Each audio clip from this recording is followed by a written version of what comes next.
Mire, con esto vamos a pasar ya a nuestra primera entrevista que tenemos programada el día de hoy. Y esta entrevista es con Héctor Díaz Polanco, que se encuentra pues ya con nosotros y que preside precisamente el Congreso Local de la Ciudad de México, a quien le damos la más cordial bienvenida. Héctor Díaz Polanco, muy buenos días. Me acompaña Alberto Nájar, de pie de página, co-conductores en este noticiario matutino Momentum. Buenos días, Héctor. Muy buenos días, Ernesto. Buenos días, Alberto. A sus órdenes. Buenos días, bienvenido a Momentum. Muchas gracias.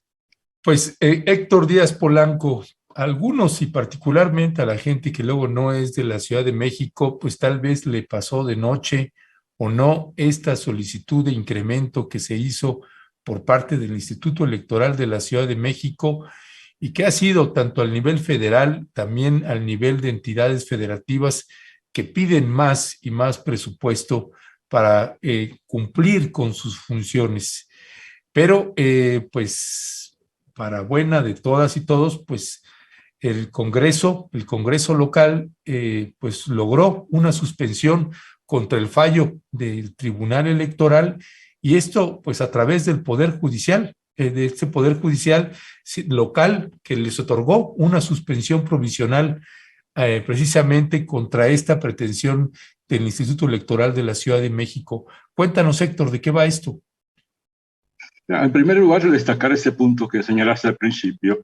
Esto no solo tiene, digamos, importancia e interés para los ciudadanos de la Ciudad de México, sino de todo el país, porque el precedente que se sentará acá con este conflicto legal entre el Congreso de la Ciudad de México y el Tribunal Electoral de la Ciudad de México probablemente impacte los procesos que se darán casi de manera indefectible, seguro, en las entidades federativas en todo el país.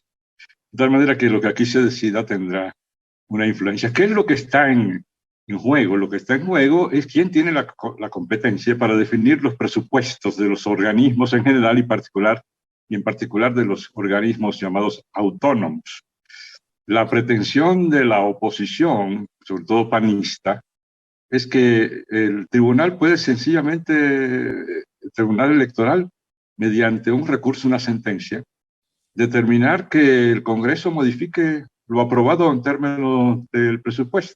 Hablando en concreto para el caso, en su momento el Congreso de la Ciudad de México se reunió, atendió las presentaciones presupuestales que presentaron los organismos legalmente autorizados, discutió y aprobó por mayoría un presupuesto para la Ciudad de México en general y para el Instituto Electoral en particular. El Instituto Electoral metió un recurso en el Tribunal Electoral de la Ciudad de México solicitando que este tribunal ordenara al Congreso que le entregara más recursos, es decir, enmendarle la plana al órgano legislativo.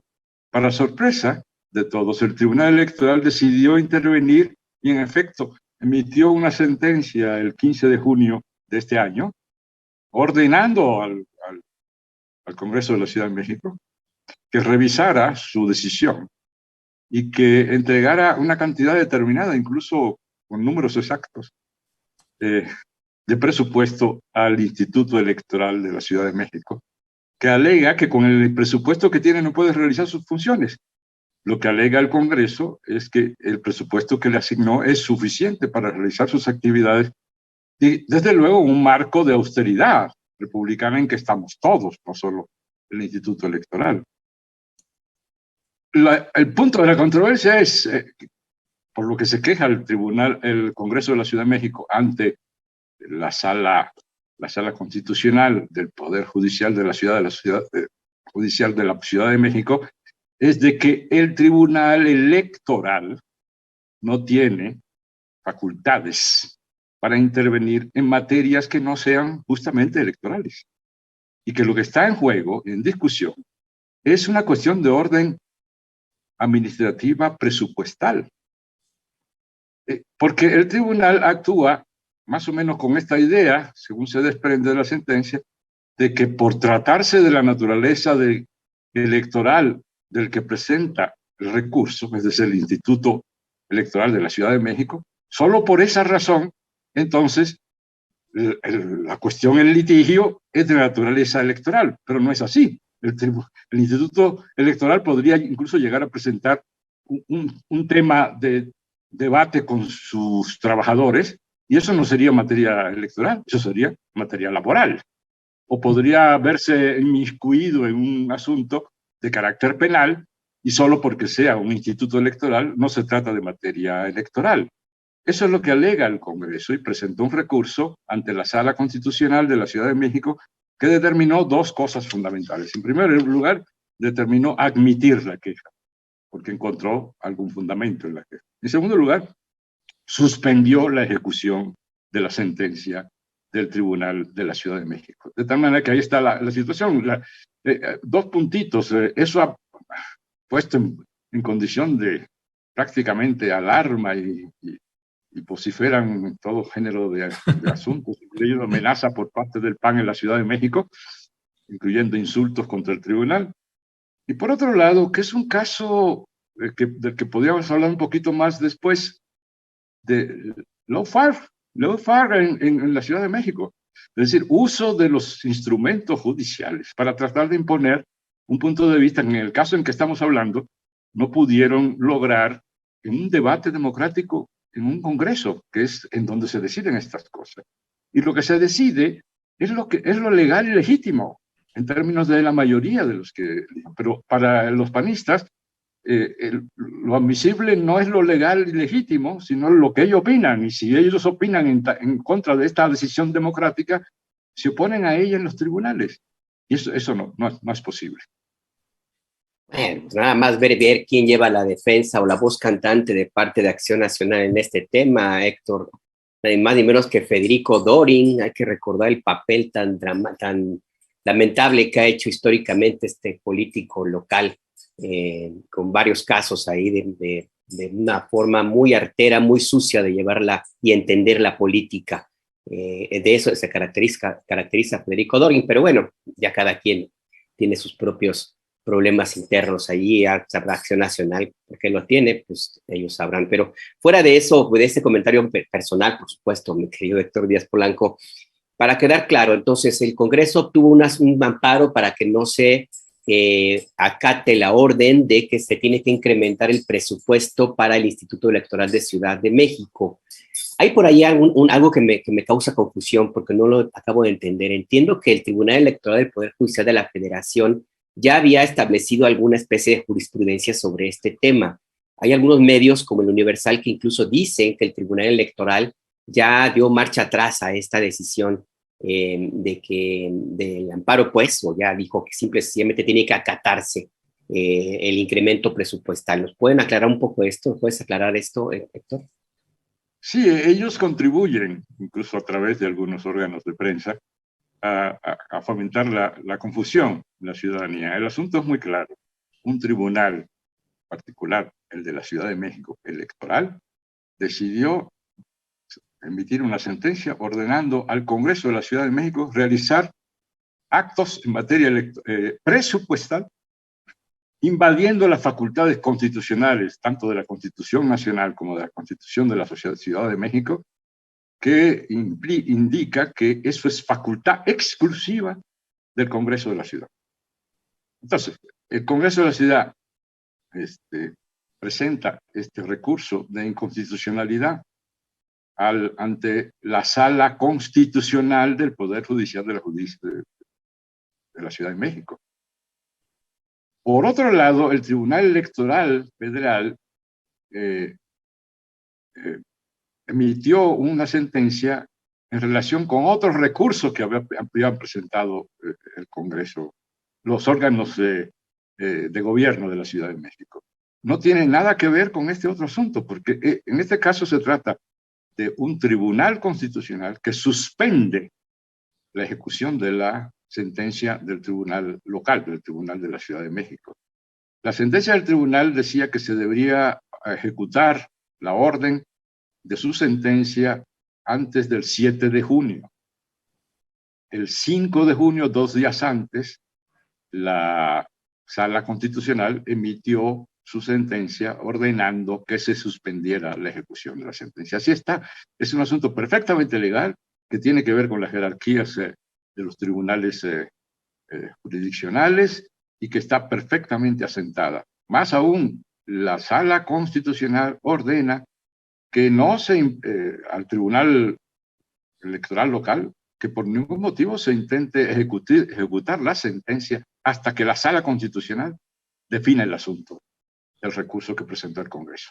Es una situación perfectamente legal, pero ellos están tratando de confundir a la opinión pública indicando que el tribunal, que el Congreso de la Ciudad de México y particularmente la Comisión de Asuntos Presupuestales está violando la ley porque está desacatando una sentencia. No es verdad, porque esa sentencia está suspendida por el Tribunal Constitucional de la Ciudad de México. Gracias, Héctor. ¿Qué procede? ¿Qué es lo que sigue? Y si tienen ya ustedes una idea de el tiempo en que se vaya a dar pues el fallo, y si este fallo pues ya será inapelable el fallo que dé el tribunal local. Sí, hay tiempos establecidos. No conozco en este momento exactamente los plazos, pero no es un plazo muy largo. Pero hay también un recurso presentado ante la Suprema Corte de Justicia de la Nación, en los mismos términos, por parte del Congreso de la Ciudad de México. De tal manera que también tendrá que pronunciarse la Corte Suprema de la Nación. ¿Lo metieron para las dos vías, a la local y a la federal? Así es, porque es un punto, como decía, de importancia estratégica para el desarrollo sociopolítico, jurídico, etcétera, de nuestro país. Es decir, no es posible que para favorecer a un instituto que dice que no le alcanza el dinero, resulte que se establezca un precedente de que un tribunal prácticamente destruye las capacidades legislativas, constitucionales, doblemente constitucionales, federal y local, que tiene un Congreso. Porque entonces tendríamos la posibilidad de que mediante el uso de los tribunales se anularan los trabajos normales, constitucionales de un órgano que es soberano y es original además, ¿no? Está establecido en la Constitución de la Ciudad de México con fundamento en la Constitución Nacional. Esto es lo que está en debate, es un asunto muy serio, porque eso disminuiría por completo las facultades de los congresos, pero sobre todo establecería la posibilidad de burlar la soberanía particular de los congresos legislativos en todo el país. ¿Cuánto es lo que pidió el Instituto Electoral de Ciudad de México y cuál fue la explicación que dieron? Entiendo que no hay elecciones en Ciudad de México, al menos no en el corto plazo. ¿Por qué? ¿Qué argumentaron y cuánto querían? Así es, se estableció no tengo las cifras exactas, pero aproximadamente unas 1.200 millones de pesos de presupuesto para el instituto para este año 2022. Ellos consideraron que era insuficiente, presentaron un recurso ante el Tribunal Electoral para que el Tribunal Electoral hiciera lo que finalmente terminó haciendo, dando órdenes al Congreso en una materia que no le corresponde. Lo que alegan es que varias actividades que tienen por realizar no les alcanza. La pregunta es, cuando presentaron el presupuesto, que presentaron a su vez a los órganos de gobierno de la Ciudad de México, quien lo presentó a su vez en el Congreso, no tuvieron en cuenta estos asuntos de sus responsabilidades. Ellos estuvieron en las diversas fases en que se definió el monto que finalmente llegó al Congreso y que aprobó. En segundo lugar, a mitad de año se dan cuenta de que no les va a alcanzar. El sistema de ejercicio del presupuesto implica que vas desarrollando por etapas tu ejercicio de presupuesto, de tal manera que debieron advertirlo. Por otro lado, indican que no se les tomó en cuenta, pero en cada fase está la presencia de la presidenta del instituto, entendiendo de los asuntos relativos al presupuesto, de tal manera que sí estuvieron al tanto del asunto. Por último, no toman en cuenta que los presupuestos no se pueden definir en términos abstractos, que incluso la propia ley obliga a considerar las condiciones particulares de cada fase, ¿no?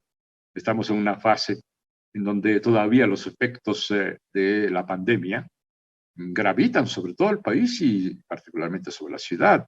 De tal manera que este elemento tiene que ser tomado en cuenta. Según no se trataba de un año electoral, en donde se justificaría la solicitud de más recursos, pero si no estás en un año electoral, ¿por qué necesitas más recursos de lo que se te asignaron? De tal manera que los argumentos son muy poco sostenibles. Por último, habría que tomar en cuenta que hay una ley general de austeridad que el Congreso está obligado a tomar en cuenta, así como el gobierno de la ciudad a la hora de definir los presupuestos. Esta ley de austeridad el tribunal la anuló, por lo que corresponde al artículo 7, que era el tema central. O sea, el tribunal, antes de emitir su sentencia, decidió, así está en la sentencia textualmente, que el artículo 7 de esta ley de autoridad no aplicaría para el caso, de manera, a juicio nuestro, muy arbitraria y poco reflexiva. De tal manera que, en suma, es un conflicto muy importante para el orden jurídico de nuestro país. Por eso es que el Congreso, ejerciendo las facultades que tiene, presentó estos recursos de controversia constitucional. Ya, pues Héctor Díaz Polanco, te queremos agradecer que nos hayas tomado la llamada y ahí te estaremos molestando nuevamente, mi querido Héctor. Nos gustaría luego platicar en otra ocasión contigo con respecto de los tiempos y momentos que está viviendo Morena, de tu análisis, tu mirada, tu valoración. Vienen elecciones para el 2023 y luego pues ya los actos anticipados ya de los precandidatos para la presidencia de la República. En fin, hay muchos actores ahí, está el río revuelto, pero ya estaremos molestándote, si te parece bien, mi querido Héctor. Por lo pronto te agradecemos mucho. Muchas gracias, al contrario, estoy muy agradecido con ustedes por esta oportunidad y desde luego hablaremos del proceso de Morena. Morena está entrando en una fase sumamente interesante, de la que pueden resultar efectos muy positivos, no solo para el partido, sino para el país. Así que hay que estar pendientes de que las cosas marchen muy bien. Un saludo también a Alberto. Muchas gracias, Alberto. Hasta luego, buen día, un abrazo. Y sí, ya de una vez quedemos emplazados para hablar de ese tema, porque necesitamos voces críticas, independientes y que estén dispuestas a aclarar todo este embrollo en Morena, que hay muchísimas personas que pues requieren información sobre esto y ojalá que podamos platicar, Héctor. Muchas gracias. Encantado, mucho gusto. Gracias, hasta pronto. Gracias.